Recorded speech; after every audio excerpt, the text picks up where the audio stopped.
Bem, boa tarde a todos. Antes de mais nada, realmente quero agradecer, né, a Silvia, que fez todo o contato comigo, me convidou, né, o Jorge, que pelo jeito também teve influência aí no meu convite, né, e eu estou muito satisfeito de estar aqui com vocês. Bom, eu sou de Curitiba, estou falando aqui de Curitiba, cidade que acordou hoje com 1 grau Celsius, né, e eu nasci aqui em Curitiba mesmo, uma família judaica tradicional, do lado da minha mãe, ancestralidade polonesa, e do lado do meu pai, ancestralidade russa, como eu vou falar durante a palestra também para vocês, vou falar sobre isso, né? Estudei na escola judaica durante os 8 anos, participo ativamente da coletividade aqui. Quando era mais jovem, morei 1 ano em Israel fazendo Mahon e Madrihim, né? E hoje o meu papel hoje na coletividade aqui em Curitiba, só para me conhecerem, né? Nós temos um comitê de crise da Covid-19 daqui naquele lá de Curitiba, né? E eu sou coordenador médico desse comitê. Então, tem bastante trabalho, como vocês podem imaginar, mas um trabalho, apesar de difícil, assim, muito prazeroso, tem me dado muito retorno de poder participar como médico, né, e colaborar de alguma forma na comunidade aqui, nesse momento tão difícil aí para todos nós. Bem, e também esqueci de dizer que eu sou médico, né? Sou médico, pediatra, né? E logo que eu acabei minha formação de pediatria, eu me especializei em genética médica, né? Então, a minha atuação, desde o primeiro momento, na verdade, foi com genética médica, né? Todos os dias atendo pessoas que têm problemas que possam ser de causa genética na família ou de causa hereditária, dos mais diferentes aspectos possíveis, desde crianças que têm problemas de saúde que podem ser de causa genética, até pessoas que têm formas hereditárias de câncer, né? Mas hoje nós não vamos falar nisso aqui, até poderíamos falar, porque vocês sabem que os judeus têm algumas doenças genéticas que são bem mais prevalentes nos judeus, né? Como, por exemplo, certas formas de câncer de mama hereditário, né? Mas hoje nós não vamos falar disso. Já está convidado, se Se você topar, um dia voltar para falar disso, porque acho que é um tema que vai também encher as salas. espera para ver se eu vou me sair bem aqui na palestra, né? Se eu sair Bom, bem, você no final tanto vai que já saiu, né? Da outra que eu vi, já está aqui você. vai ser um prazer um outro dia vir falar especificamente sobre esse assunto, né? Mas então, é, como judeu, como geneticista que trabalha com DNA há 30 anos, né? Eu tenho um laboratório em Curitiba que faz os testes de DNA para doenças genéticas e para ancestralidade. O laboratório existe há 30 anos, chama-se Genética, né? E então é daí que vem esse meu interesse. Foi natural que quando eu comecei a acompanhar uma série de estudos científicos estudando a ancestralidade dos judeus, e falei, opa, a ancestralidade por análises de DNA. Eu falei, eu acho que isso aqui eu tenho tudo a ver, né? Tenho o treinamento e o conhecimento necessário para entender isso aqui e os motivos suficientes para querer conhecer essa história aí, né?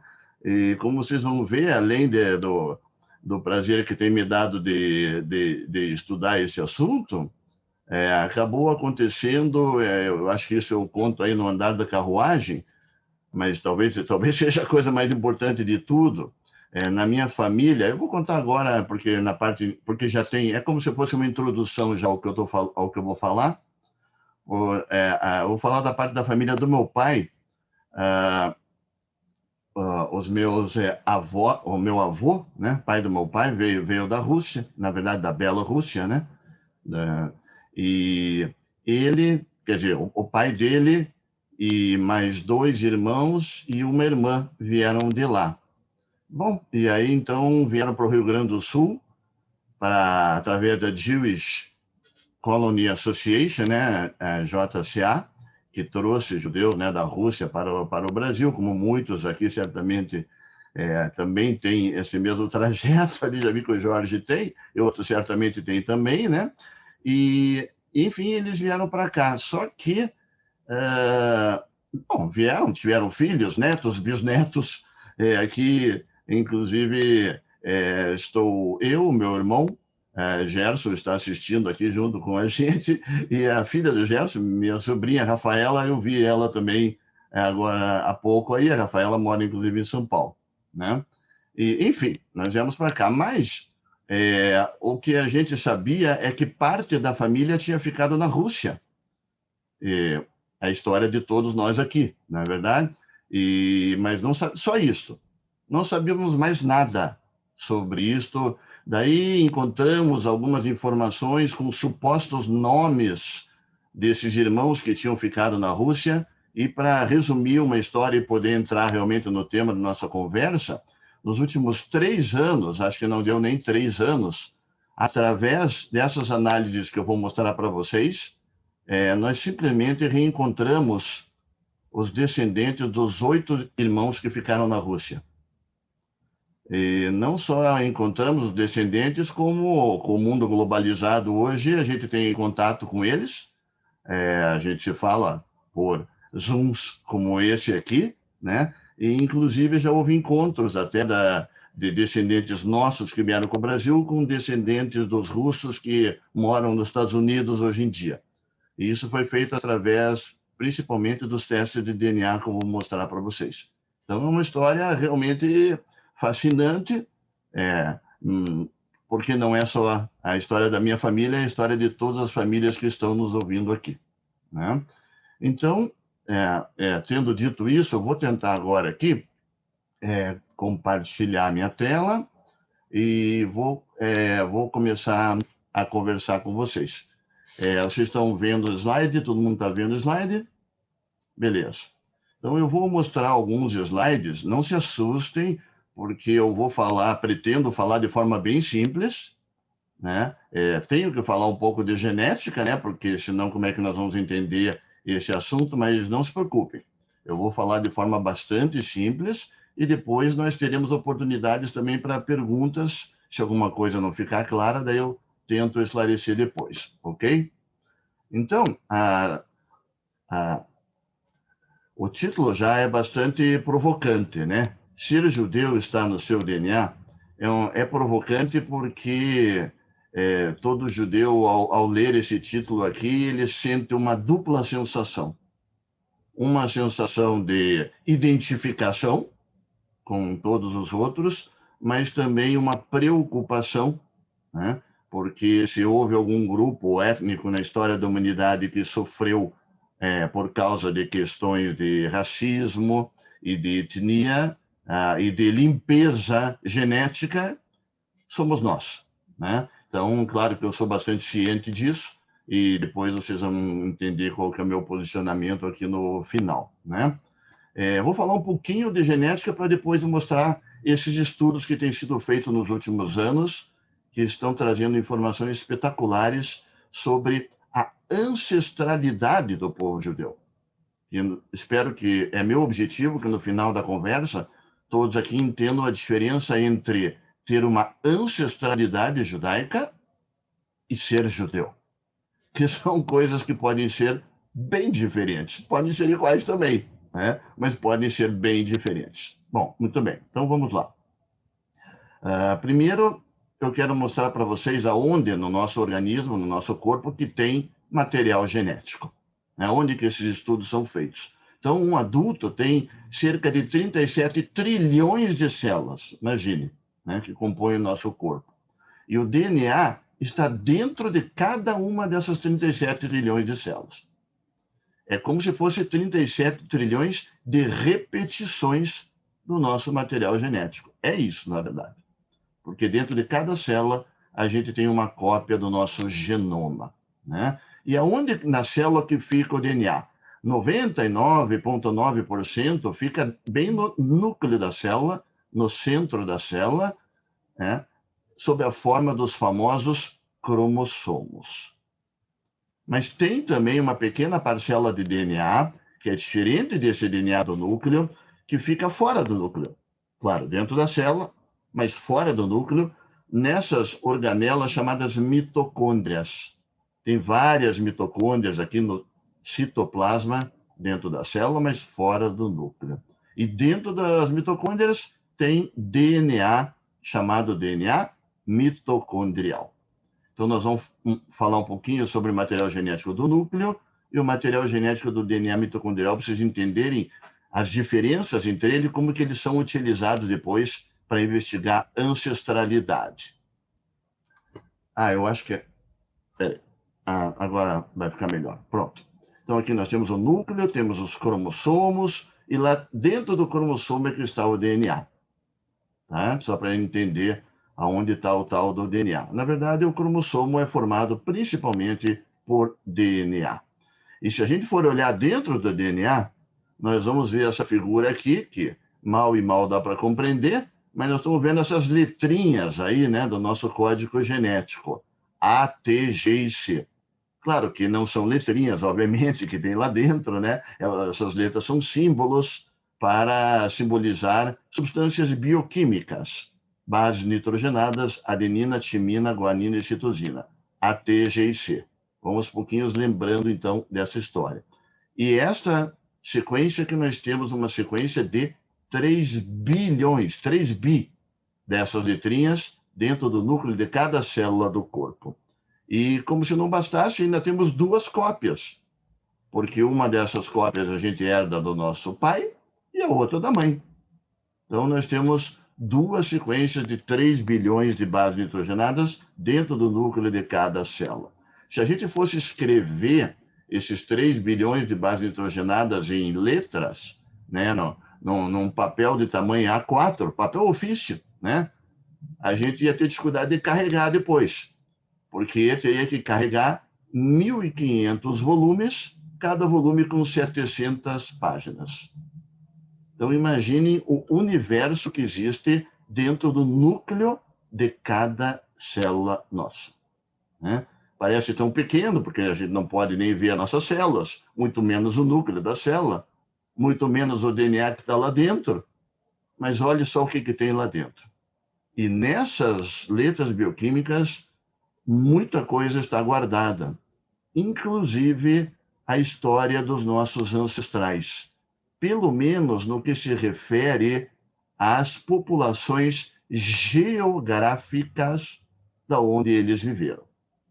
Porque essas marcas de origem geográfica, migração, imigração, casamentos, elas ficam dentro do nosso DNA. É isso que a gente estuda quando a gente faz uma investigação de ancestralidade.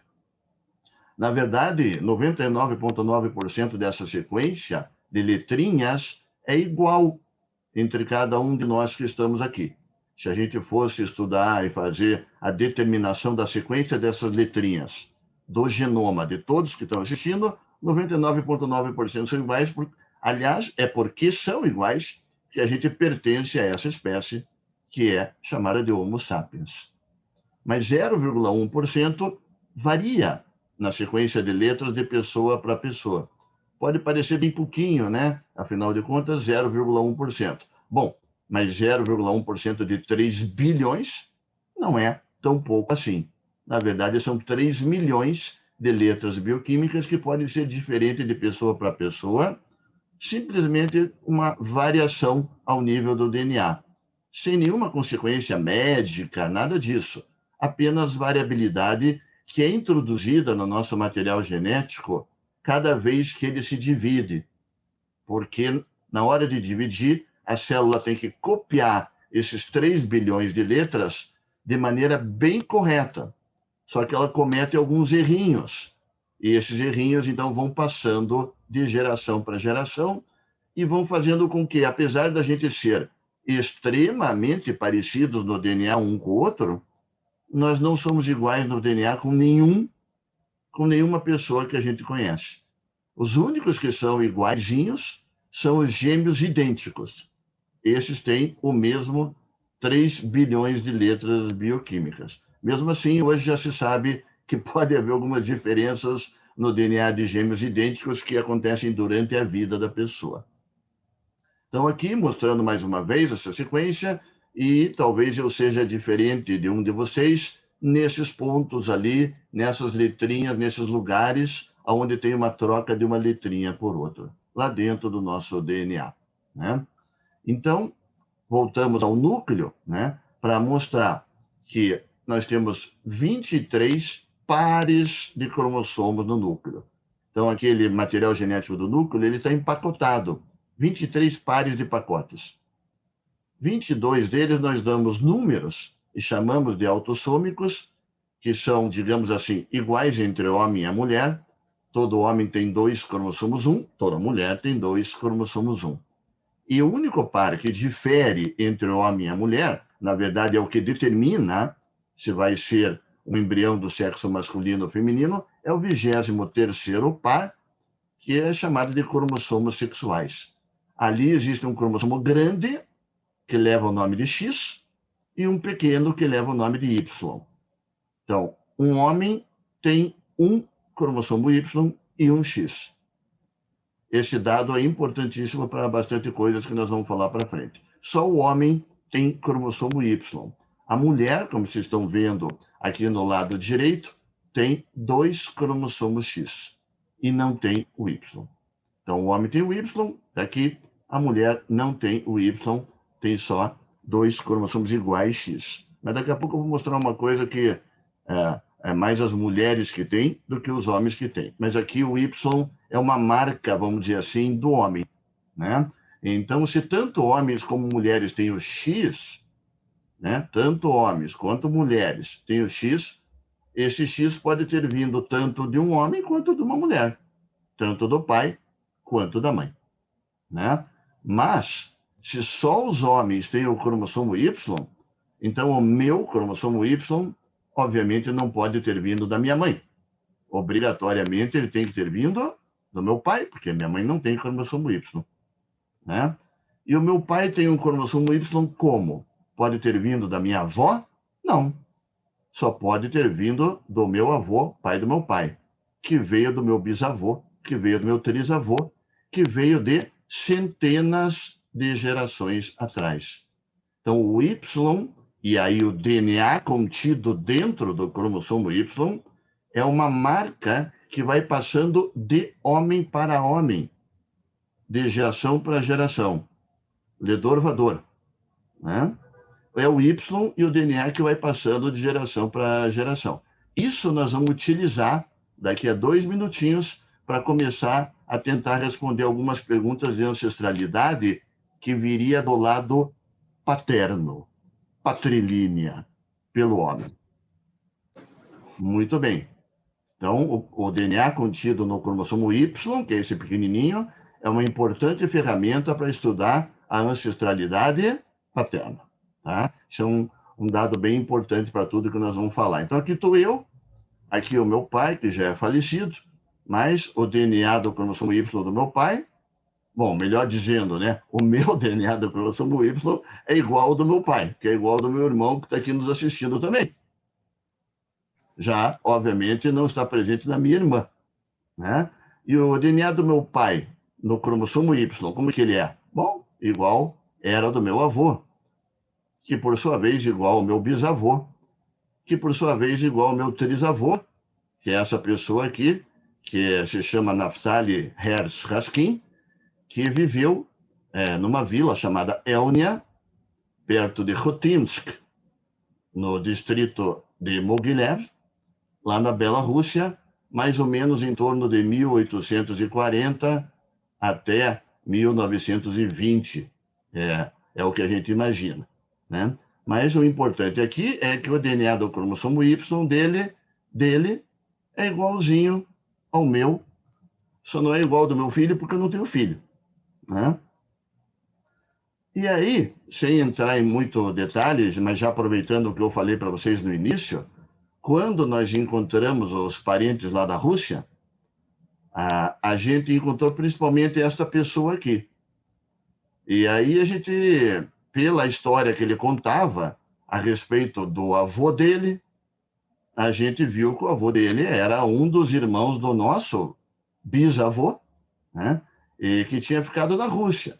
Os nomes eram iguais, ele sabia o nome do nosso bisavô, enfim, ele era neto, né? Desta pessoa e bisneto da pessoa que junta todos nós.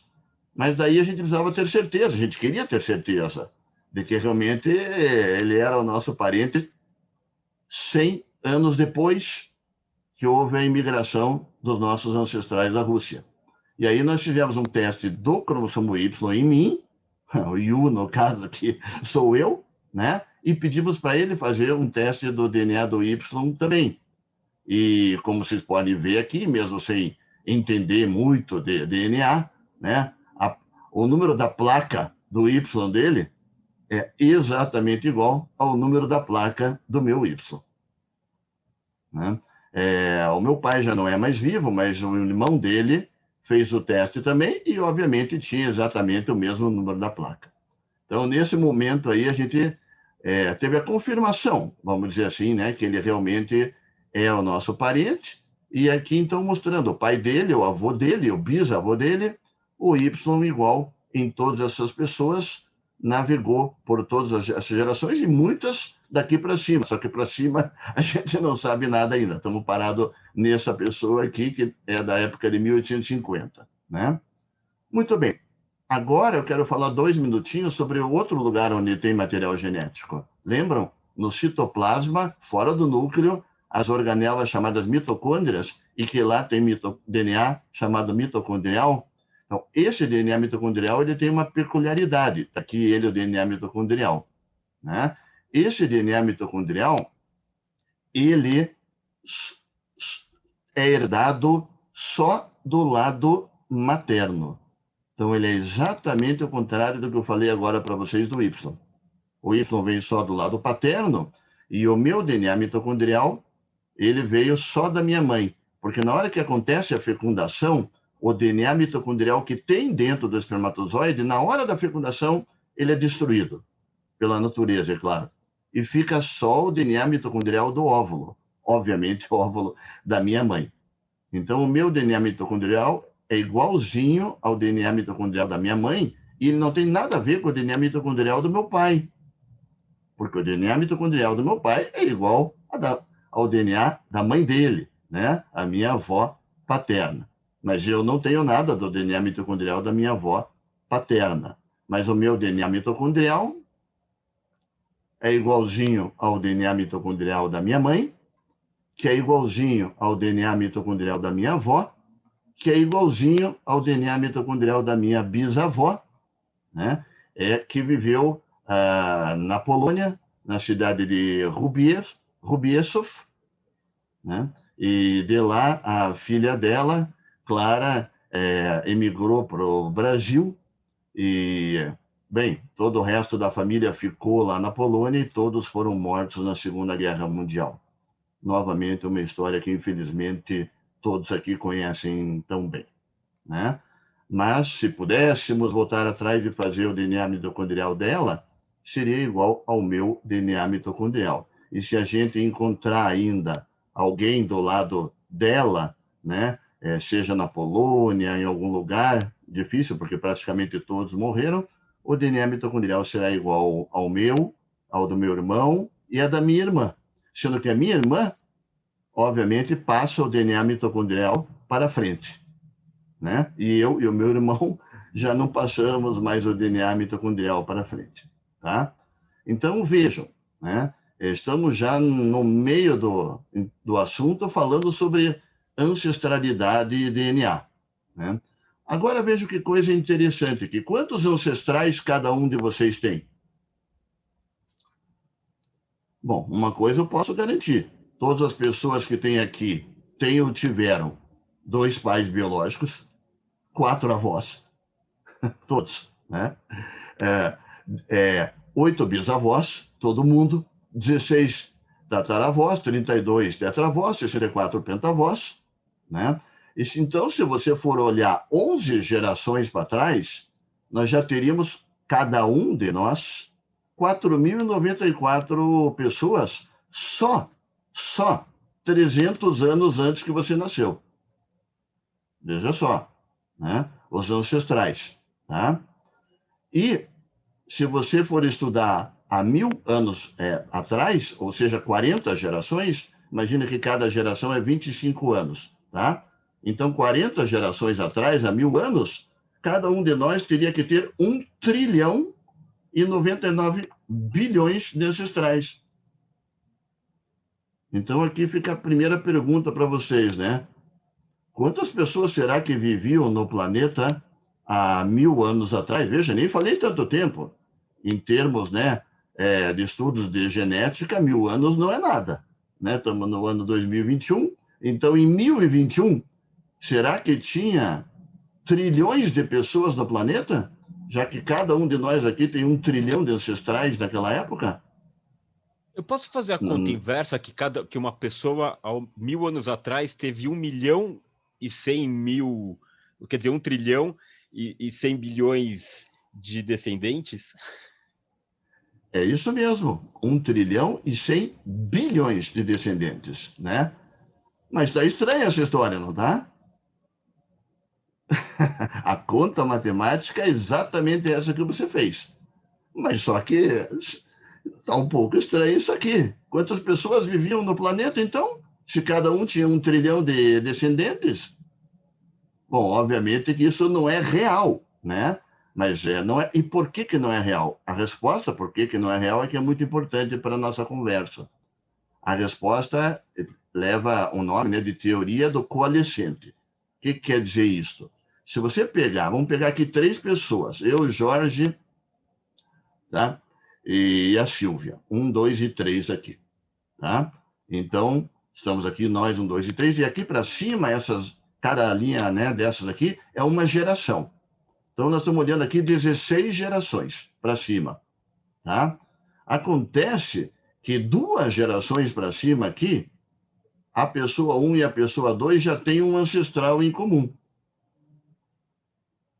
E a pessoa 3 tem um ancestral em comum aqui um pouco mais para cima. Neste ponto aqui, todo mundo, todos os 3 lá embaixo, já tem o mesmo ancestral em comum. Então, nós temos vários ancestrais em comuns, e aí é claro que eu não preciso nem explicar aqui para vocês que os judeus têm muitos ancestrais em comum. Né? Se vocês começarem a conversar comigo, mais 10 minutinhos a gente já encontra um parente, né? Indo 3 ou 4 gerações para trás. Quer dizer, né? que somos então, todos primos? Somos, uma das coisas que eu vou mostrar para vocês é que temos um parentesco como se fôssemos primos de 3º a 4º grau todos. Obviamente não quer dizer o conceito do primos, né, como a gente conhece de convidar para vir aqui em casa todo mundo, né? Mas o compartilhamento de material genético entre os judeus é como igual a de 2 pessoas que não são judeus e são parentes de 3º ou 4º grau. Exatamente por causa disso que nós estamos falando e você já captou exatamente a questão. Tá? Então, aqui o nosso ancestral em comum. Esse é um dado muito importante, porque nos estudos de ancestralidade, o que a gente busca é justamente o ancestral em comum. Tá? Então, aqui, ancestral em comum. Muito bem. Então, resumindo o que falamos até agora, já temos 2 maneiras de rastrear a ancestralidade fazendo um exame de DNA numa pessoa. Uma é estudar o DNA do cromossomo Y dessa pessoa, e vamos rastrear a ancestralidade paterna, a linhagem patrilínea, e a outra é analisando o DNA mitocondrial da pessoa. E aí nós vamos rastrear a herança matrilínea. Tá? Muito bem. Eu disse há pouco para vocês que esse DNA do cromossomo Y, ele praticamente não muda, né? Até mostrei lá o meu bisavô e depois o meu primo lá da Rússia, né? Que tem a mesma sequência de DNA que a minha. Bom, não muda até certo ponto, porque essas divisões que vão incorporando errinhos genéticos, de tempos em tempos provocam uma mudança no DNA. Né? Então, no cromossomo Y, acontece mais ou menos uma mudança de uma letrinha do DNA do Y a cada 144 anos. E no DNA mitocondrial, muito menos, a cada 3.500 anos. Isso significa que se eu tenho uma sequência do Y bem parecida com a de uma pessoa, mas não igual, só diferente por uma letrinha, nós temos um ancestral comum, provavelmente há 144 anos atrás. E se tiver duas letrinhas diferentes, provavelmente é 288 anos atrás.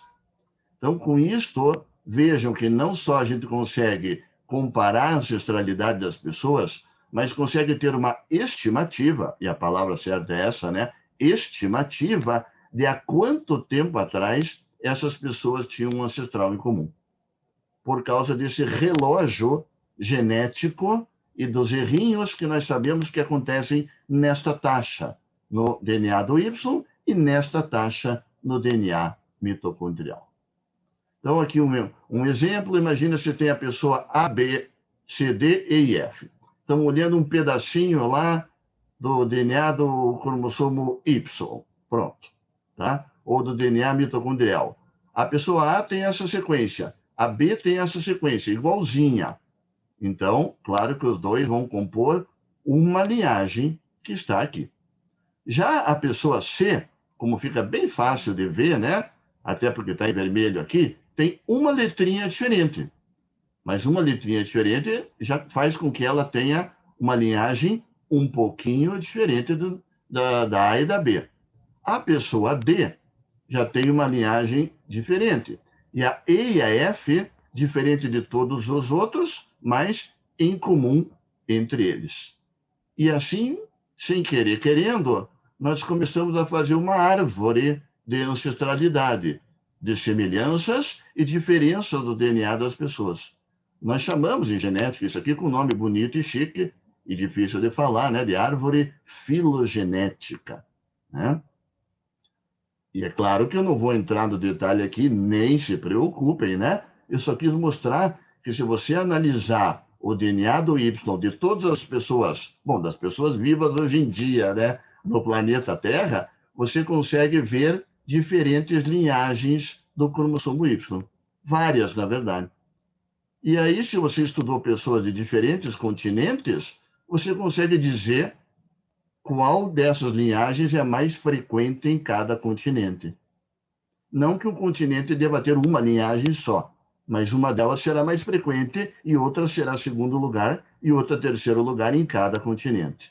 Isso tudo já foi feito por pesquisadores, de modo que nós temos um mapa do mundo com a frequência dessas linhagens. Agora, se a gente testar um indivíduo qualquer, a gente consegue inferir qual é a ancestralidade dele comparando com esse banco de dados que já existe no mundo todo. Espero que estejam compreendendo, né? E a mesma coisa em relação ao DNA mitocondrial. E ao fazer esses estudos do DNA mitocondrial e do Y de várias populações do mundo, o que os pesquisadores encontraram?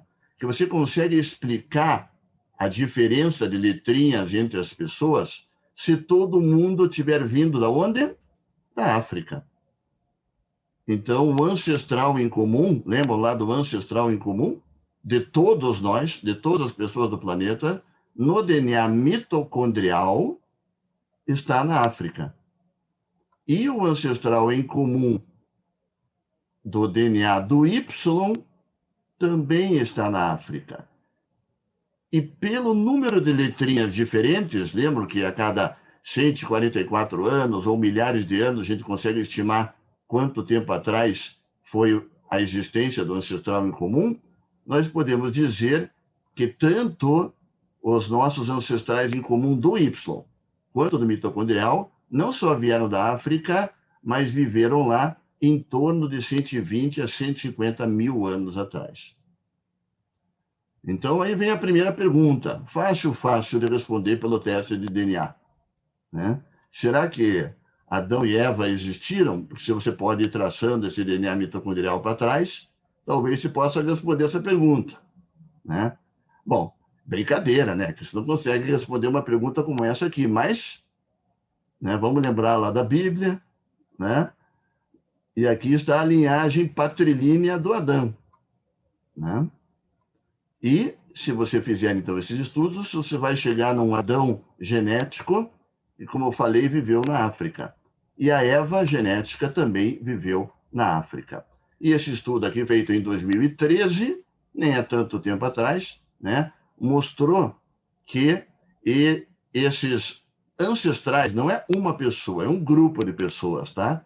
Um grupo de pessoas que deu origem a todos, tanto da sequência do Y quanto do mitocondrial, viveram em épocas parecidas na história e em lugares parecidos na África. O resto deixa para vocês pensarem aí, né? Então, o ancestral mitocondrial foi um grupo de mulheres que viveu entre 99 mil e 148 mil anos atrás. Enquanto do ancestral do Y, obviamente, um grupo de homens que habitou a Terra entre 120 mil e 150 mil anos atrás. Reparem como há uma convergência aqui de épocas, né? Agora, se viver exatamente no mesmo lugar da África, né? Se foi ali que surgiram Adão e Eva, fica para você, para cada um pensar como quiser, né? Bom, só agora estamos entrando aqui nesse grupo que é o único grupo da história da humanidade que sobreviveu, né? 5.700 e não sei quantos anos, né? E com ele veio sendo transmitido, então, o DNA, né? Antes do Holocausto, os judeus eram em 17 milhões, mais do que hoje em dia, né? Imaginem, né, a desgraça que foi o Holocausto, que já tinha uma população maior de judeus antes do Holocausto, que já aconteceu agora há bastante tempo atrás, né? Tinha mais do que existe hoje em dia, né? Depois do Holocausto, como todos aqui sabem, o número foi reduzido para 11 milhões de pessoas e hoje tem mais ou menos 15 milhões, né? Que é só 0,2% da população mundial. Esses números são impressionantes, que às vezes a gente não tem noção desses números aqui, né? Por exemplo, a população do Paraná, né, é 11,3 milhões. Então, quase como se você pegasse todos os judeus do mundo e colocasse no Paraná, cabia todos os judeus do mundo no Paraná. Em São Paulo, então, sobrava espaço, e muito, né? Israel, agora, há pouco tempo, passou a ser o lugar do mundo onde tem mais judeus, né? E aconteceu literalmente um milagre da multiplicação aqui, né? Que em 1948 tinha 873 mil judeus e com aliá, e subiu para o pequeno número de 8,5 milhões. Provavelmente não deve ter outro país no mundo que aconteceu uma coisa assim, né? E lá tem em torno de 6,2 milhões de judeus, que é 42% dos judeus do mundo. Depois, no segundo lugar, Estados Unidos, né? E juntos, eles têm 82% dos judeus do mundo. Israel e Estados Unidos. Também impressiona, né? Sendo que só, se você pegar 18 países, você pega 98% dos judeus do mundo. E 70% vivem em 20 cidades. Impressionante. 70% vivem em 20 cidades do mundo, tá? Muito bem. Como é que nós podemos usar essas ferramentas de análise do DNA, do Y e do mitocondrial para tentar estudar a ancestralidade dos judeus, né? Então, aqui, claro, nessa sala, não preciso, obviamente, entrar em detalhes, porque todo mundo conhece isso aqui, né? A história, né, contada, né, na Torá, dos Koanim, Leviim de Israel, né? Koanim, descendente de Aaron, né? Aaron a Cohen, o primeiro sacerdote, né? Que era neto de Levi, né? E os Leviim, os Koanim respondem por mais ou menos 4% dos homens judeus atuais. Mais ou menos 320 mil, então, Koanim hoje no mundo. Os Leviim, 8%, descendentes de Levi, né? 8%, mais ou menos 640 mil. E o grupo maior não é nem Cohen, nem Levi, é Israel, 88% dos homens. Mas o que importa aqui não é isso. O que importa aqui é que a tradição conta, né, que como que uma pessoa é Cohen.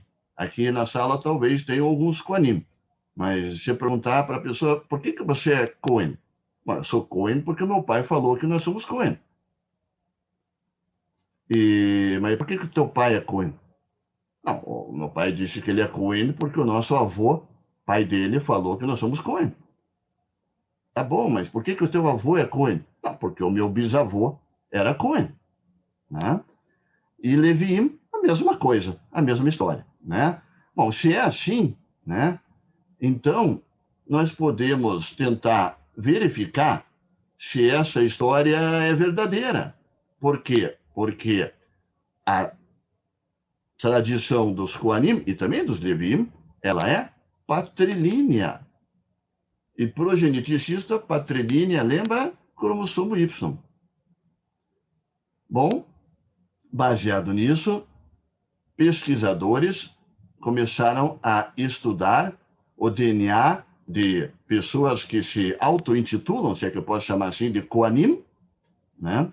E comparar com judeus que não se auto-intitulam de Koanim e também com não-judeus, o DNA do Y de não-judeus. E a pergunta é, será que os atuais Koanim, claro, das diferentes comunidades judaicas compartilham uma linhagem de DNA paterna única no Y? Boa pergunta, né? Interessante nesse ponto da nossa conversa aqui, né? Então, esse autor foi um dos que, Michael Hammer, um dos que mais estudou exatamente isso aqui. Aliás, gostaria de aproveitar esse momento para falar que todas as informações que eu estou passando aqui, 99% delas são informações científicas, tá? Acho que não sei se é importante ressaltar isso, mas eu tenho todos os trabalhos, obviamente, se alguém tiver interesse, possa depois enviar também trabalhos publicados e revisado por pares todos e publicados em revistas internacionalmente conhecidas, como essa aqui, Human Genetics, que é uma revista muito famosa na nossa área. Só para ficar claro que nada aqui é opinião, né? Num mundo onde muita coisa é só opinião, né? Queria deixar claro que aqui quando for opinião ou quando for subjetivo, eu chamo a atenção de vocês, como até já chamei uma vez, tá? Muito bem. O que ele encontrou no estudo? Ele analisou o DNA, né, do Y de vários Koanim, e ele encontrou que tem uma determinada variante genética dentro do cromossomo Y, né, uma sequência de DNA lá, que está presente em 46% dos homens contemporâneos auto-identificados como Koanim, tanto Ashkenazim quanto não Ashkenazim. Que tal? 46%. É muito tá? alto. E é muito alto. Depois. É muito alto. E olha só, essa frequência é baixa em Leviim, o que torna a coisa mais impressionante ainda, e praticamente ausente em não-judeus. Tá? E vocês lembram, né, do ancestral em comum, que nos permite, pelo número de mutações, estimar quando que viveu esse ancestral em comum de todos esses 46% dos Koanim que tem esse marcador genético. E ele viveu há mais ou menos 2.570 anos atrás. Já estão grudados na cadeira essa hora aí. Né? Quer dizer, foi e mais ainda, primeiro templo, né? E mais ainda, onde surgiu esse ancestral em comum? No Oriente Médio, bem antes da dispersão dos judeus na diáspora.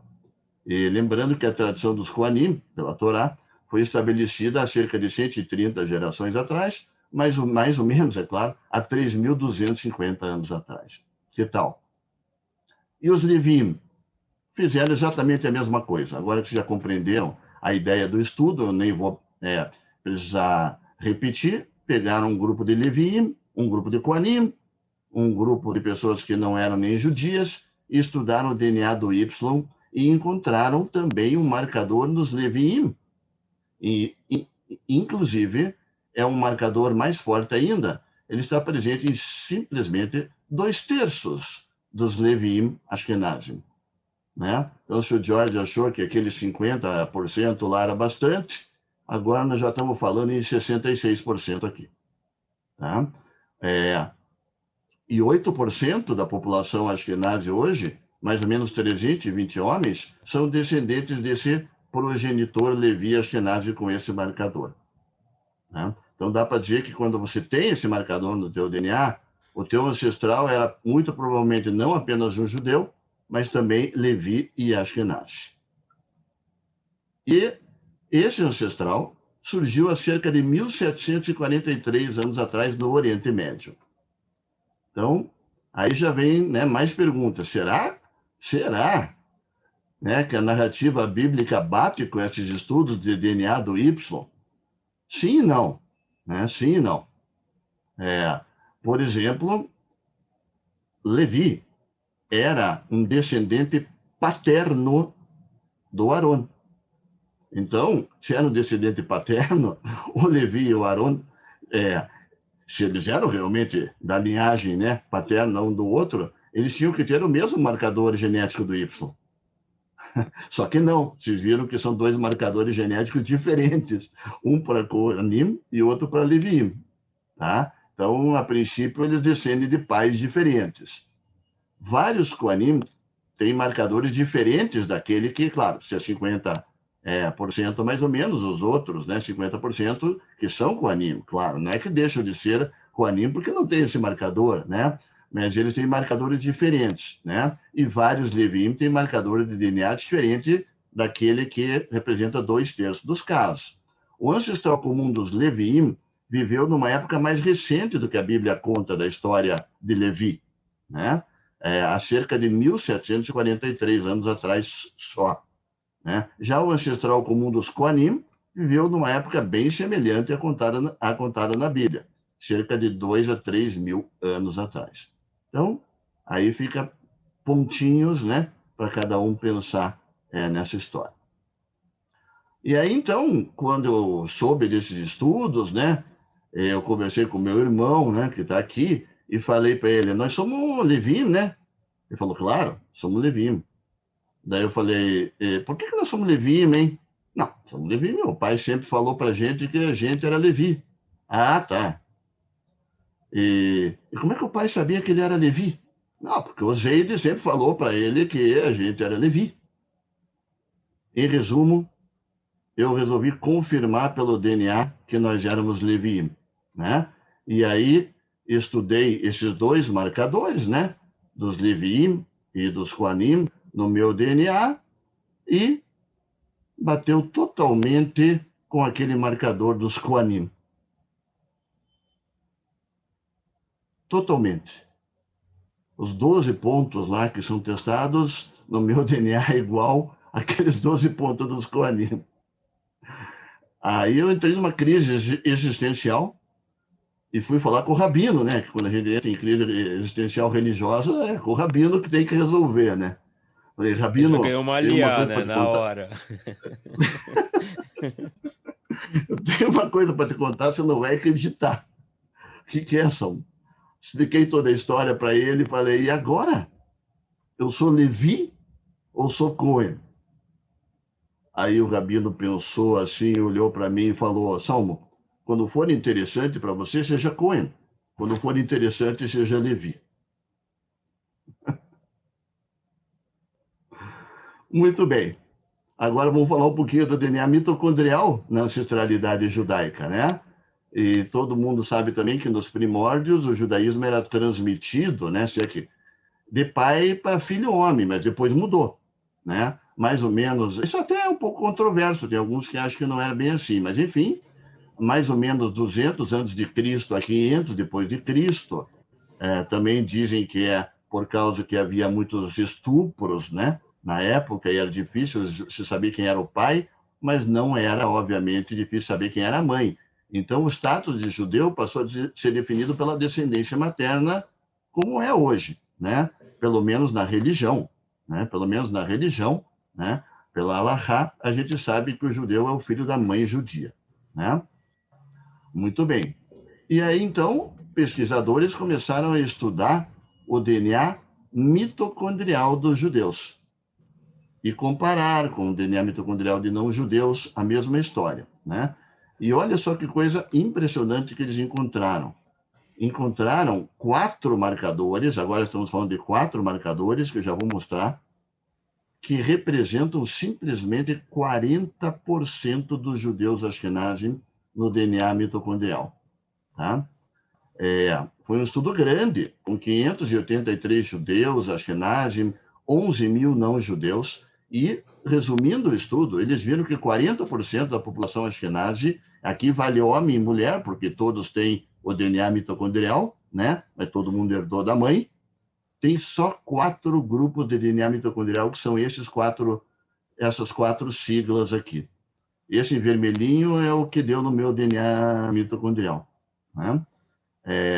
Veja que esses 4 grupos não foram encontrados nos europeus não judeus, com exceção de raros casos. Então, tem 8 milhões de judeus Ashkenazim, 40% deles são descendentes de 4 mulheres. Loucura, né? 4 ancestrais em comum lá atrás, obviamente, de origem pré-histórica, né? Europeia, que viveram aproximadamente há 1000 anos atrás. Olha que coisa, né? E isso mostra que muitos homens judeus Ashkenazi, lá atrás, se casaram com mulheres não judias na Europa mediterrânea, em especial na Itália. Então, as mulheres judias Ashkenazi, elas têm um componente italiano. Claro que aqui eu não estou falando de pessoa para pessoa, né? Alguém pode estar pensando, não, eu não tenho nada de italiano. Não, eu estou falando como população, né? Como população, as mulheres judias Ashkenazi têm um componente italiano importante, né? Aliás, se você for pensar bem, na Yiddish Mami italiana e na Yiddish Mami judia, né? Você começa a ver que as semelhanças não são pequenas, né? Não são pequenas. E aqui estão o nome dos marcadores, né? Esses números estranhos e as porcentagens. Aqui o meu, né? Então, 40%, se somar esses 4 aí, vai dar 40%. É claro que 60% vão ter outros tipos de peculiaridades no DNA mitocondrial. Mas como o Jorge bem ressaltou lá no início, 40% é muito, né? É muito. Isso se equivale para os sefaradis também? Até a Letícia está perguntando. Essa pergunta era inevitável. Mais cedo ou mais tarde ela ia vir, né? E não equivale para o sefaradim. E a hipótese, para explicar por que não equivale para o sefaradim, é que o sefaradim provavelmente era um grupo muito maior, inclusive, do que os judeus ashkenazim, lá no passado. E era maior e mais diverso, mais heterogêneo geneticamente. Enquanto os judeus ashkenazim um grupo menor e mais homogêneo geneticamente. Então, isso não vale para os judeus sefaradim, que não por coincidência é o próximo slide aqui, né? Mas aqui eu estou falando do Y agora, né? Então, o que eu falei que não equivale ao DNA mitocondrial, mas, obviamente, a pergunta, né, que não pode calar é, peraí, mas você só fala Ashkenazim, e os sefaradim, onde é que estão nessa história? Então, foi feito um estudo grande com o sefaradim também do Y, e aqui é fácil olhar fisicamente, né? Os judeus Ashkenazim e os sefaradim, obviamente, formam um grupo de ancestralidade em comum, né? Em comum, e não só em comum, como diferente e afastados, sob certo aspecto, né? Genético, pelo menos, dos outros grupos, né? Então, aqui mesmo os drusos, os próprios palestinos, os beduínos são próximos, são primos genéticos nossos, por questões de ancestralidade geográfica, histórica, óbvias para nós, né? Mas não são, por exemplo, os palestinos, não são mais próximos geneticamente dos Ashkenazim do que os sefaradim são dos Ashkenazim ou vice-versa. Isso tudo comprovado por estudos genéticos, tá? E o resto da Europa, mais afastado do que esses que eu acabei de citar, o que também é natural, né?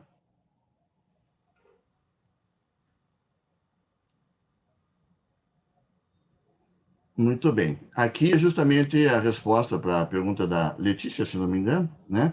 Que perguntou, e a variabilidade genética mitocondrial no sefaradim é maior do que a dos ashkenazim, né? Pelos motivos que eu já expliquei, então os ashkenazim têm uma variabilidade genética menor, por isso só 4 desses grupos já pegam 40% dos casos mitocondriais. Muito bem.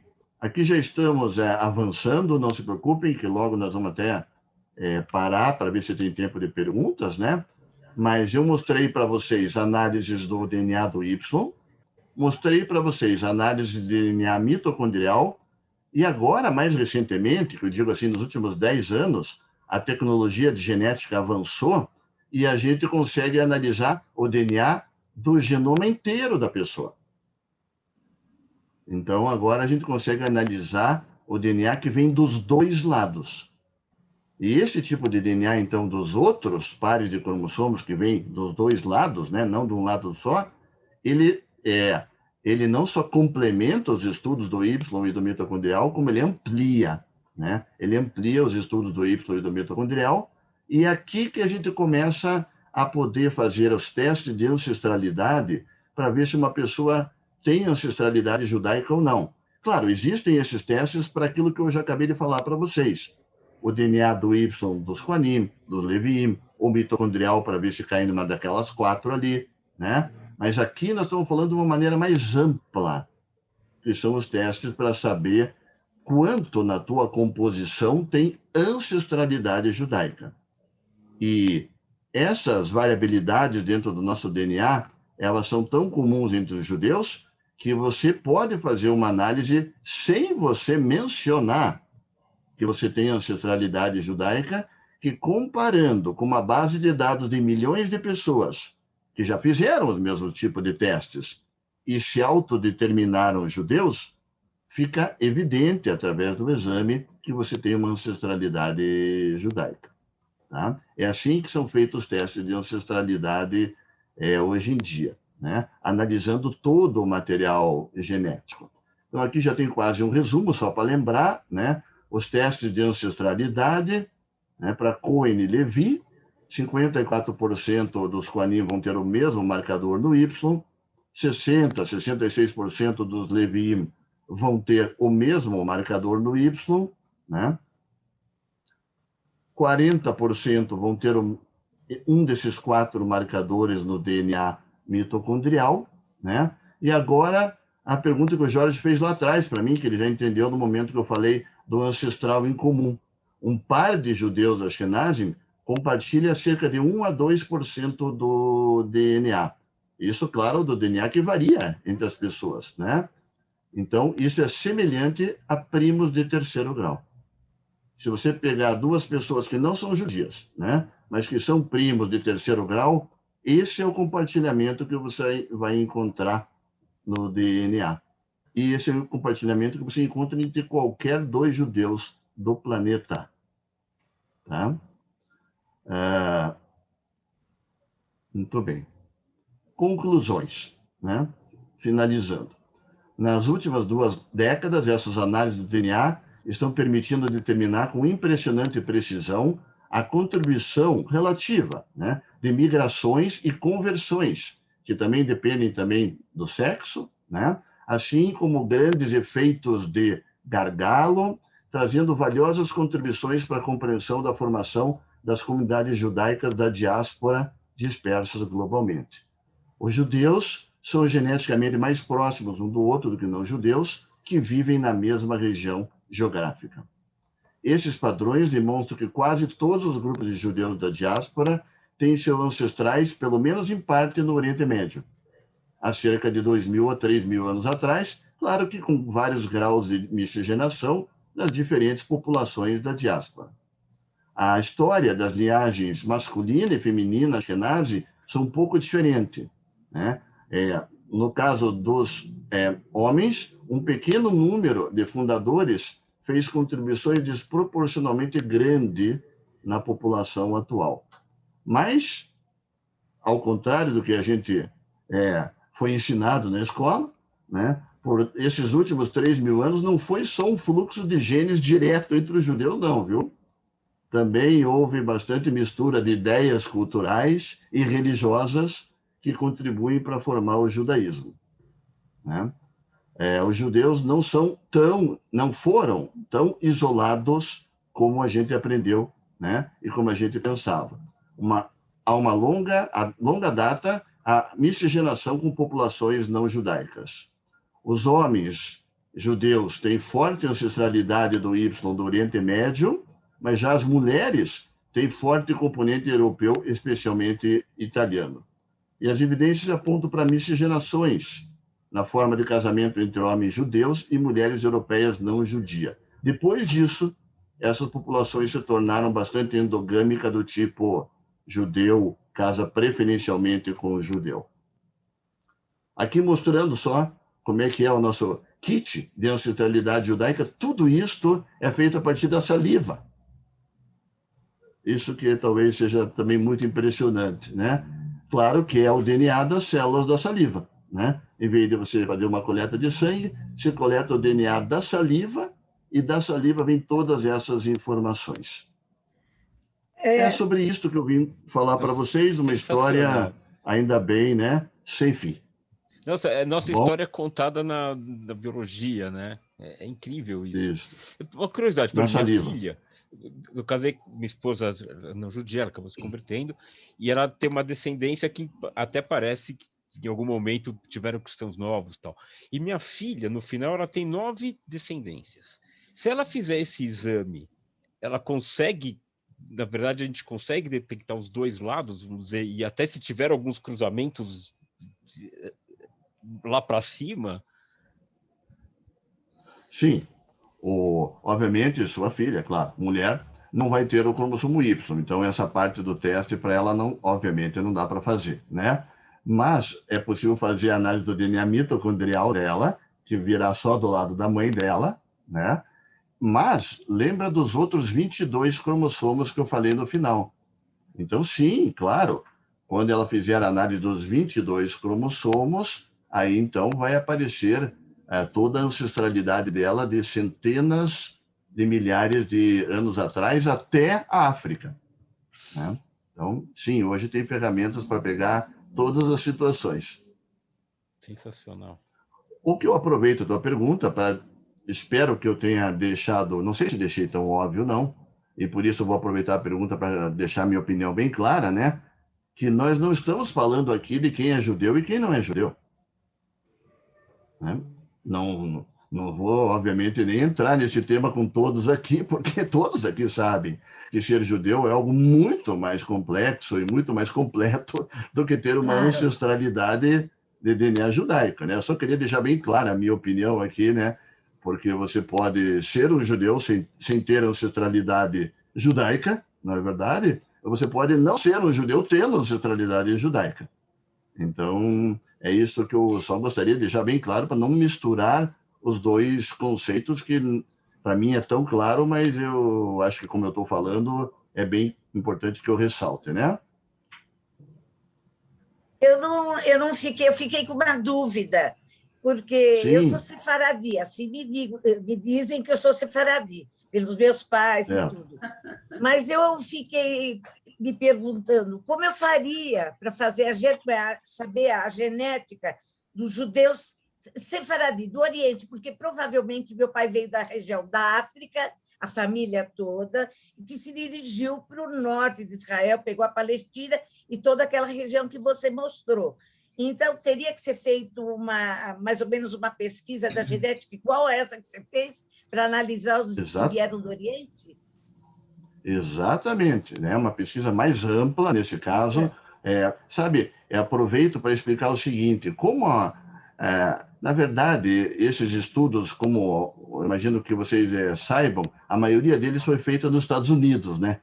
E nos Estados Unidos, a maioria da população judaica é ashkenazi, né? Então, os bancos de dados, então, são gigantescos de judeus ashkenazi, mas ainda não tem muita coisa do sefaradi, mas tem, só não tem tanta coisa comparado com os ashkenazi. Mas então, agora respondendo sim a sua pergunta, se você fizer esse exame, vamos dizer assim, né? Se isso que você falou for real, vai aparecer, então, a tua ancestralidade, vai aparecer que há X anos, os teus ancestrais estavam no norte da África, e há X menos Y anos, eles foram para a região do Levante, né? Que era toda aquela região de Israel, e depois de onde que eles foram de lá para cá mais recentemente. Vieram aqui para o Brasil, porque... Eles ensinaram. Daí Meu vai pai aparecer... foi... Porque nós Você somos vai dizer, muito não, morenos. isso Eu, não. principalmente, sou bastante morena. Minha mãe já era mais clara. Mas o meu pai era Sim. até conceituado assim como o africano. Falavam que ele era africano na sinagoga. Quando ele ia, porque ele foi Mashiach na sinagoga e tal, e era chamado de africano. E eu acho que a minha origem deve ter sido essa, mais para a parte do Oriente de Israel, daquela região, né? Do Oriente Médio. Mas lembre-se que todos viemos lá do Oriente Médio, né? Bom, da África, para começar, todos viemos da África, né? Daí a saída da África, né? Saída da África lá para o Oriente Médio, e depois do Oriente Médio é que eles se espalharam para lugares diferentes daí, né? Norte da África, o Sefaradim, depois Portugal e Espanha, né? Depois Brasil, né? E os Ashkenazim foram para o Vale do Rio Reno, separando a França e a Alemanha, depois migraram para a Polônia e para a Rússia, e daí depois vieram para as Américas, né? Então, apesar de que lá no final os caminhos foram diferentes, na origem, tanto na África quanto no Oriente Médio, somos todos iguais, exatamente. Todos iguais. Exatamente. Muito obrigada, muito obrigada. Por nada, imagina. Continua uma dúvida ainda, desculpe, só para você, no teu estudo, você coloca sempre Sefaradi e Ashkenazi, né? Não tem mais nenhum grupo judaico no mundo? Como alguém que anda falando nós temos por aí? etíopes. Não, é boa pergunta, é boa pergunta. Não, existe, né? Existe grupos chamados de Israel, né?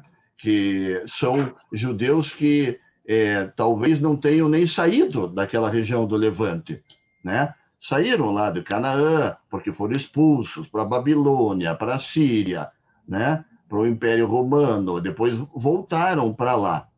Então, tem muitos judeus que os seus ancestrais ficaram naquela região o tempo todo, né? Mas esses são usados como, se me permite o termo, como um tipo de controle nesses estudos. O controle dos judeus do Oriente Médio. Então, esses são muito importantes porque nos mostram que os Ashkenazim e os Sefaradim têm marcas no DNA justamente parecidas com esses, porque só podemos fazer estudos nos indivíduos que estão vivos. Então, com quem que nós vamos comparar? Né? Como se fosse Adão e a Eva, esses que estão lá, que continuam lá, né? Exatamente. E até aproveito essa boa pergunta para dizer que agora, há 2 anos, pesquisadores de Israel conseguiram desenvolver técnicas para analisar o DNA de pré-históricos vivendo não só em Israel, mas também no Líbano, na Síria, né? Em Israel, em Meguido, principalmente, em escavações. Né? E eles estão agora, pela primeira vez, não fazendo nada disso que eu falei aqui. Eles estão comparando o DNA das pessoas que viveram naquela época com as pessoas que viveram agora. E pena que eu não trouxe o slide, que eu achei que ia ser coisa demais, mas já encontraram, eles vão rir, mas encontraram marcadores, o marcador dos Koanim, naquelas amostras que foram retiradas lá de Meguido, né? Então, isso vai além, porque agora você pode estudar esta antropologia não só na genética, mas também até em múmias pode ser feito esse tipo de exame do DNA. E levaram essa questão para a política já? Porque você tem uns desfechos políticos importantes aí, né? Importantes e bem complexos. Sim. Então, o maior desfecho político, claro, dentro desse contexto da ancestralidade judaica dos testes de DNA, ele se encontra no seguinte ponto. Como todo mundo aqui sabe, houve uma imigração enorme de judeus da Rússia para Israel, né? E também todo mundo sabe que se você é judeu em Israel, você tem certas vantagens lá em Israel, né? E se você não é judeu, você, enfim, não tem essas vantagens. Então, todos esses imigrantes da Rússia, eles querem ter a cidadania judaica, né? Mas não só a cidadania, eles querem ter ser judeus pela Halachá. Só que, provavelmente, muitos deles nem sequer eram judeus da Rússia.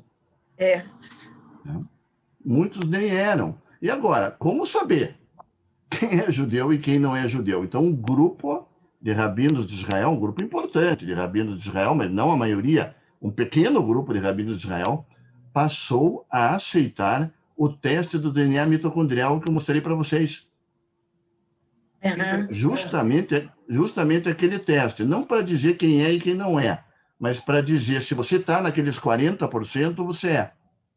Se você está nos 60%, não sei, fica onde você estava antes. Isso foi muito contestado, está sendo muito contestado, por motivos óbvios, né?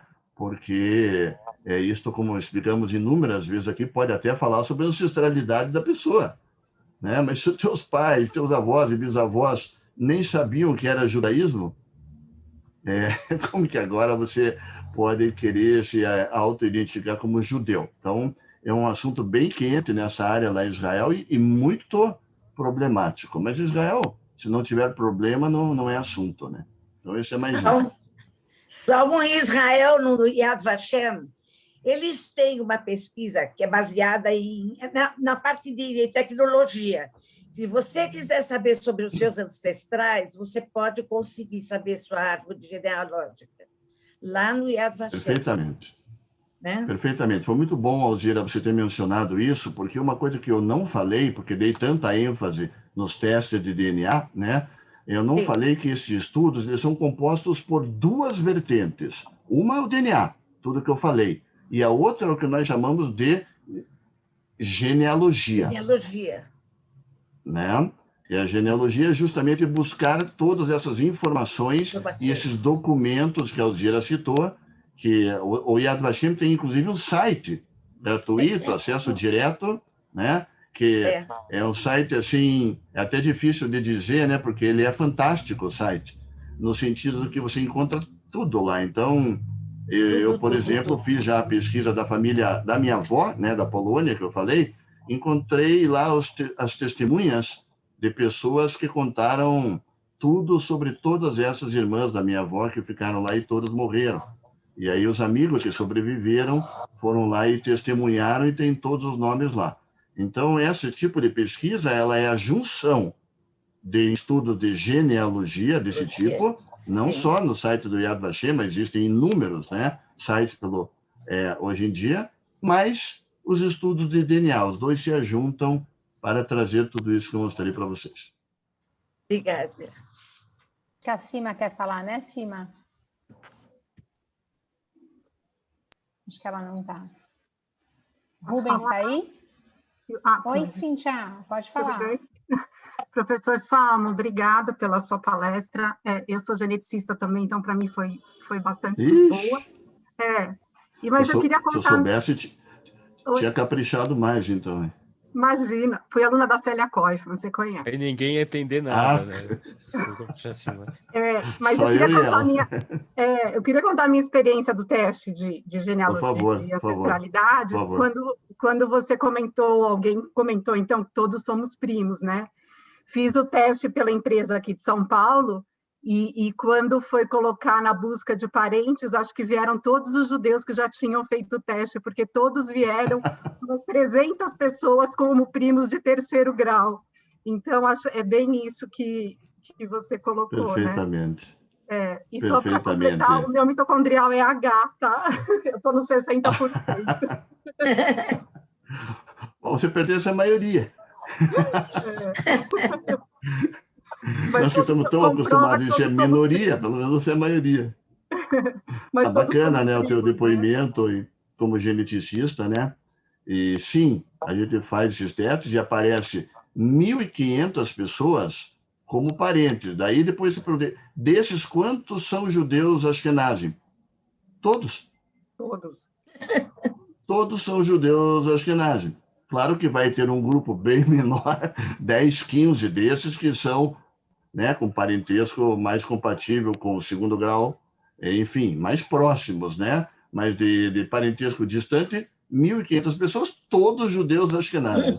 Então, olha, eu queria falar uma coisa também com você. Eu adorei a tua palestra. E eu fiz o teste. Eu fiz o teste nos Estados Unidos. Eu tenho um filho que mora lá, fiz o teste. E eu sou askenazim, meus pais vieram da Romania e meus avós, e deu tudo certinho. Olha que bacana. Meu filho fez, e eu casei com sefaradi. E deu que ele é 50% sefaradi e 50% askenazim. Foi perfeito. Eu fiquei... Famoso casamento misto. Casamento misto. Foi muito bacana, viu? Eu achei assim, bem legal isso daí. E eu estou recebendo pessoas que têm uma participação do meu DNA. Eles mandam, por e-mail, eles mandam pessoas que fizeram também. Muito interessante. Mas eu achei bacana que ninguém pode falar que é 50% do pai e 50% da mãe. É bacana isso, né? É bem interessante. Bom, essas testemunhas são importantes porque, enfim, talvez muitas pessoas aqui não estejam habituadas, não a geneticista, né? Mas os outros talvez não estejam habituados e podem achar que é uma sei lá, uma brincadeira, né? Uma para saber coisa, se é mas filho não, da pessoa mesmo ou não, né? Pode ser. Eles fazem isso para saber se é paternidade. Sim. A maternidade é certa, a paternidade é que a gente não sabe, né? A paternidade é incerta. Então... Tem pessoas que utilizam esse tipo de análise para encontrar os seus pais, pessoas que foram adotadas, né? Foram adotadas, é isso aí. E tentam, bem comparam com o banco de DNA e tentam encontrar os seus pais. Os seus pais. Muito bacana. Adorei a sua palestra. É uma coisa muito bacana. Obrigado, Eva. Obrigado pelo depoimento também, que foi de encontro com o que eu também fiz o teste. Fiz o teste, mas ele fez 89,6% e minha mãe 98,8% judia ashkenazi. E eu faço sempre muitas pesquisas no Arquivo Nacional. E a minha especialidade é pesquisar lá, inclusive, e nos sites Jewish Gen, Gesher Galícia, tem vários sites para a gente pesquisar os documentos, né, dos nossos parentes. E do lado da minha mãe, eu sou da família Salt Schulerman, da família do meu pai, da minha mãe é Esterental. E por isso encontrei uns primos que moram em Israel, são canadenses, e nós temos os tetravós em comum. Aí a gente criou uma lista de WhatsApp, de 2 em 2 meses fazemos um encontro no Zoom, e ele tem a matseiva do nosso pentavô, olha, eu gosto da pesquisa, mas esse meu primo gosta muito mais e pesquisou muito. Ele teve até, morando em Israel, ele teve até em Rutim, lá na Bessarábia, né, para pesquisar a família. É emocionante, eu recomendo fora o exame, né, de DNA, eu recomendo pesquisar nos sites de Eugênio, Gesher Galícia, no Arquivo Nacional, Museu da Imigração. O Museu da Imigração, eu vi a chegada de um avô, é fabuloso. Tudo isso que você falou é apoiado a pesquisa documental. Perfeitamente, perfeitamente. Eu fiz essa pesquisa documental nos arquivos, que eu nem conhecia, né? Passei a conhecer justamente com isso. Encontrei os documentos dos navios que trouxeram os meus avós, tanto o paterno quanto o paterno, com o nome deles, enfim, o documento de entrada deles no Brasil. Eu tenho o documento do navio que trouxe meu pai. Muito bacana isso. Isso é tudo pelo arquivo... Dá o nome dele. Pelo Arquivo Nacional Brasileiro, que tem o Arquivo documentações Nacional. muito... Aí quem veio para o Rio, geralmente para a Ilha das Flores, São Paulo. O meu avô chegou em São Paulo, o avô paterno foi onde é o Museu da Imigração, né? Na hospedaria do Braz. Sim. É do Braz, da delegação. É emocionante, mas emocionante. Você vai mais atrás para quem tem origem polonesa, quer dizer, esse Jewish Gen, e eles fazem palestras no Facebook, no YouTube.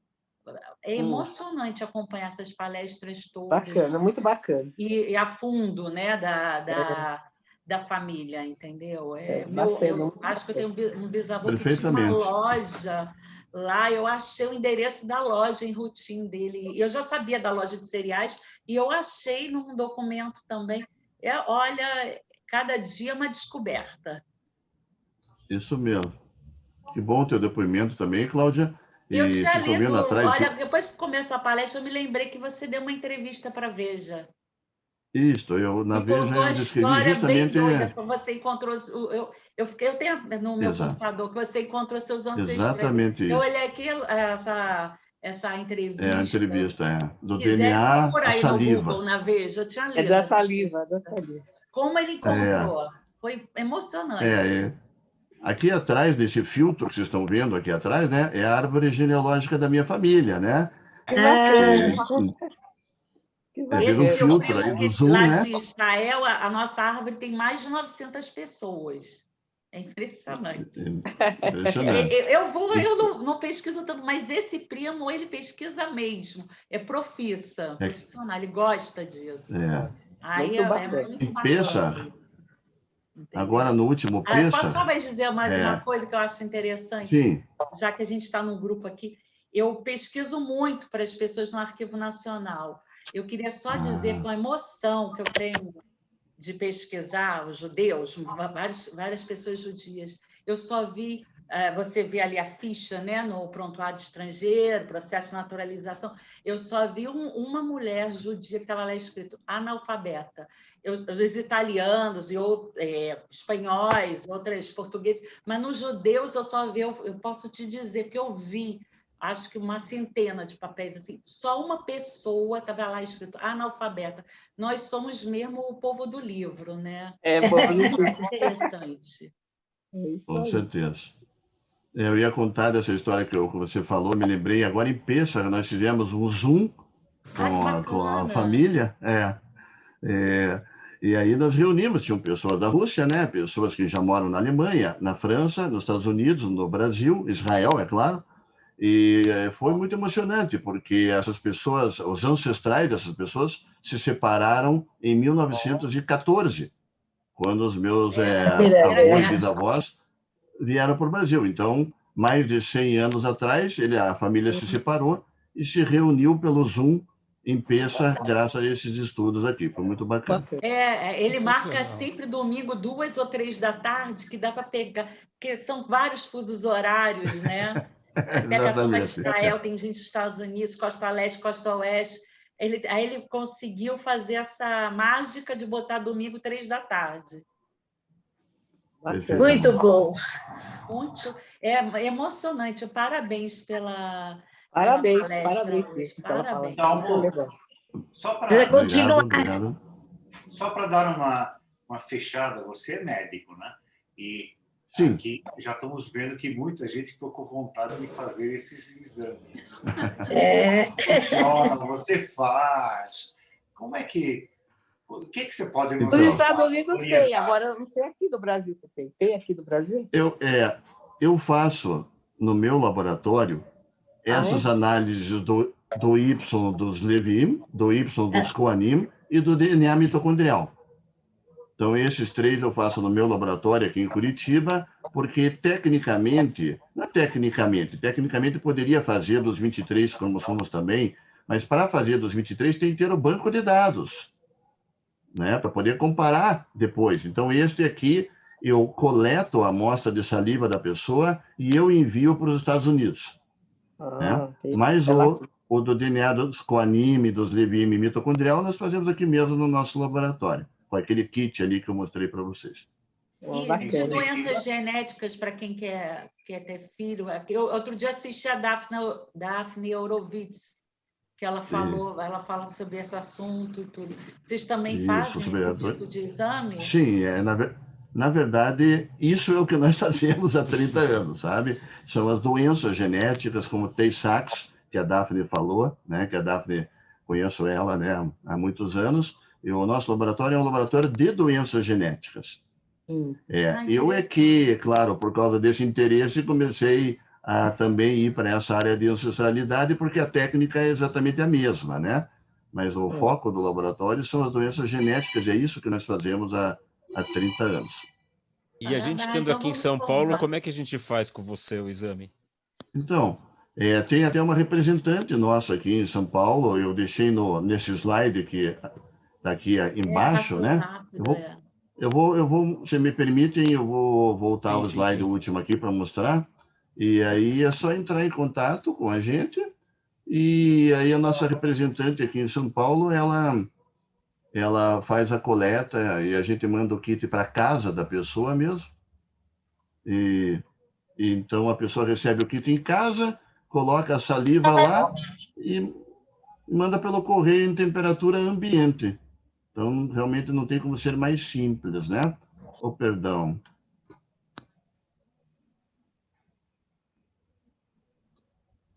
É o último? Acho que é o último mesmo, né? É. Consegue ver? Genética. O e-mail está aí, né? Só um rascunho. Então, aqui tem o e-mail, tem o nosso site. E se alguém tiver interesse, pode entrar em contato. Também, se quiserem... Salmo, você conhece o Gerson Karakuchansky? Também? Sim, claro. É meu primo. Ó, a especialidade de genética médica é a que tem menos médicos no Brasil. De todas. É o último lugar. E são 300 médicos no Brasil. Então, a gente se conhece todos, ainda mais os judeus, né? Então, conheço ele me conhece bem também de muitos anos, assim como a Daphne também. Muito bom. Bom, antes de encerrar, alguém quer mais alguma pergunta? Eu quero ainda, quanto a essa parte de... Posso fazer, Jorge? Eu tenho filhos, lógico, tenho mulher e filhos. Vale a pena fazer toda a família ou você aconselha fazer só um? Como é que você orientaria? O mais importante é fazer das pessoas mais velhas da família. Né? Isso é o mais importante, né? Eu, por exemplo, meu pai e minha mãe faleceram antes da oportunidade de eu poder fazer esses exames deles. Pode imaginar como eu queria fazer nos dois, né? Então, eu não pude fazer em nenhum dos dois, né? Muito menos, claro, nos meus avós, né? Então, como que eu fiz, que já responde a tua pergunta? Aí eu peguei um irmão da minha mãe, mais conhecido como tio, né? E o irmão do meu pai. Então, eu fiz neles e com isto... não é exatamente a mesma... não é a mesma coisa, mas você reconstrói, né? Então, primeiro, fazendo as pessoas mais velhas da família, isso que é o mais importante, sabe? E depois, se você faz em dois, né, no pai e na mãe, não tem lá grande importância você fazer nos filhos dessa pessoa, porque você não vai obter informações de ancestralidade mais importantes com os filhos do que fazendo no pai e na mãe dessas pessoas, né? Então, porque cada filho herda metade do material genético do pai e da mãe. Claro que tem um pouquinho de diferença entre um filho e outro, mas, obviamente, em termos de ancestralidade, nada importante, né? Você faz do teu pai e na tua mãe, você já captou toda a tua ancestralidade. Muito obrigado, boa informação. Esse Genera que tem nas farmácias, ele pega tudo, não? É um teste mais simples, né? Esse teste, por exemplo, dos Estados Unidos, ele analisa 1.200.000 pontos do material genético. E este teste do Genera, ele analisa um número bem menor de pontos do material genético. Então, é um bom teste, mas é um teste bem mais simplificado e que não capta toda a ancestralidade de milhares de anos atrás da pessoa. Muito bom. Mais alguém? Não, eu vou fazer. Então, Rui, para encerrar... Posso fazer uma perguntinha? Então, o Eduardo, que não falou... Tudo bom? Parabéns, doutor Salmo, aí adorei a sua palestra. Eu só queria saber, eu trabalho com dupla cidadania, eu queria saber se existe algum caso de teste de DNA para comprovar a cidadania de alguém, se alguma cidadania que pode usar o DNA para isso. Obrigado. Então, assim, a resposta mais simples para a tua pergunta é não, né? Justamente pelos motivos que eu expliquei aqui, que você mostrar que tem uma ancestralidade lá na Polônia, você não vai conseguir, você sabe provavelmente muito melhor que eu, não vai conseguir uma cidadania só... não vai conseguir, né? Então, aí vale muito mais a genealogia, como vários falaram aqui, né? A documentação, como você sabe, do que a ancestralidade. Então, eu acho que o teste de DNA ele pode ajudar até. Você pode botar lá no meio da documentação para mostrar que a documentação está respaldada pelo teste de DNA, mas ele sozinho, eu acredito que ele não será suficiente para a cidadania em lugar nenhum. Por exemplo, Israel, né, que, como exemplo que eu dei aí, que é a maior briga lá. Entendi. Obrigado, doutor. Parabéns aí pela palestra. Obrigado a você, Eduardo. Obrigado, Eduardo. Então, Rui, para encerrar. Você me elegeu para encerrar? Você ia fazer a pergunta e aí passando para o Eduardo. Eu agradeço muito, em nome de toda a equipe, eu agradeço muito a tua presença. Eu gostaria de ressaltar que aqui está a nossa diretora, mas ela hoje não apareceu muito, que é a Stephanie. Nós pertencemos a um grupo que está mudando agora com a diretoria, mas o nosso grupo desenvolveu todo esse trabalho da sala de estar e nós fazemos esse trabalho constantemente. O teu trabalho, Salmo, a tua apresentação foi muito importante e uma das que teve mais audiência. Então, eu queria dar os parabéns em nome de toda a equipe pelo seu trabalho e pela ajuda que você nos deu, mostrando o que nós somos.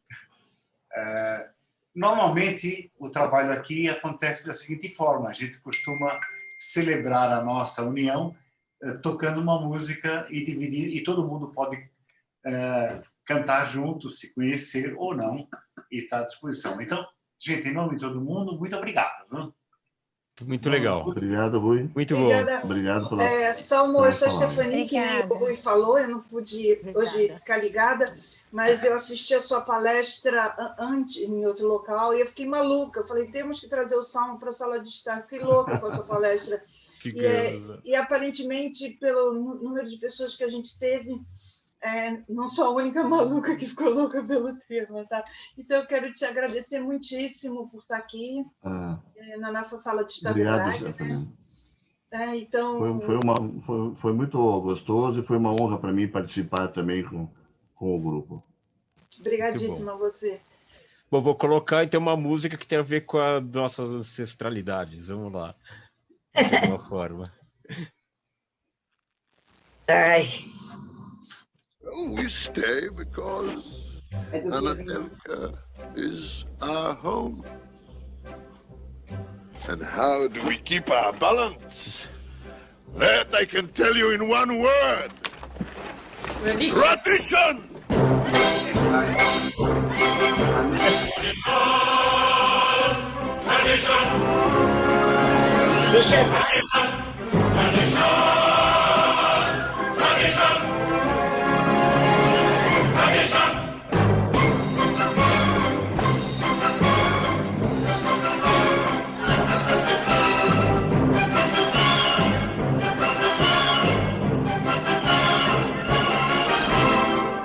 Because of our traditions, we've kept our balance for many, many years.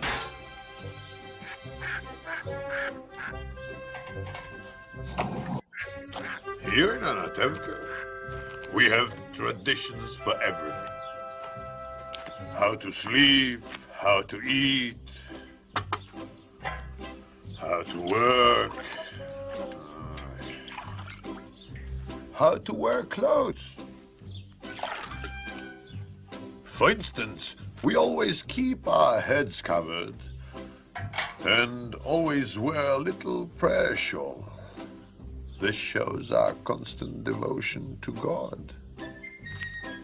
You may ask, how did this tradition get started? I'll tell you. I don't know. But it's a tradition. And because of our traditions, every one of us knows who he is and what God expects him to do. Day and night must scramble for a living, feed the wife and children, send daily prayer, and who has the right, as master of the house, to have the final word at home? The Papa! The Papa!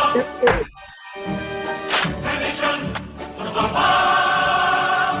The Papa! Tradition!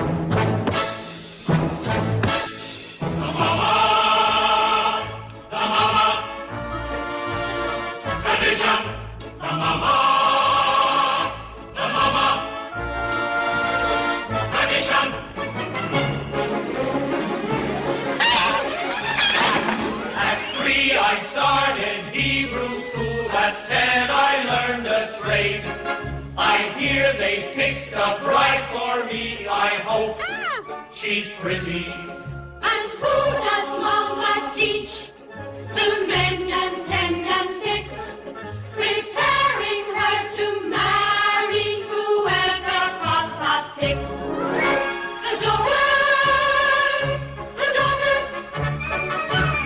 tradition. The daughters, tradition.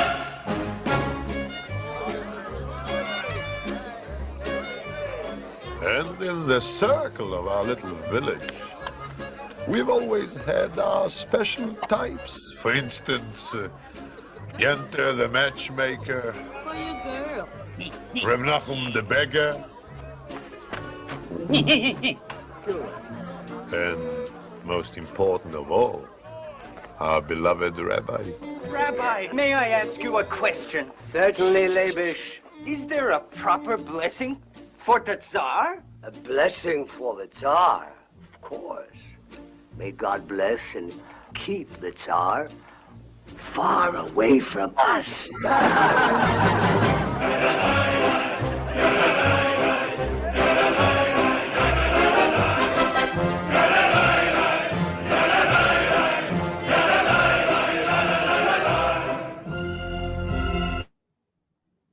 Lindo, lindo, lindo. Muito bom. Maravilha. Salmo, valeu, foi demais. Foi... Muito obrigada, foi excelente a palestra. Muito obrigada para todos vocês. Tchau. Valeu a todo mundo. Até ter. Salmo, você foi um sucesso total. Parabéns. Então, posso falar na próxima vez sobre as matchmakers e a genética. Olha, fechou. Combinado. Maravilha. Tá boa. Tchau, pessoal. Valeu. Tchau.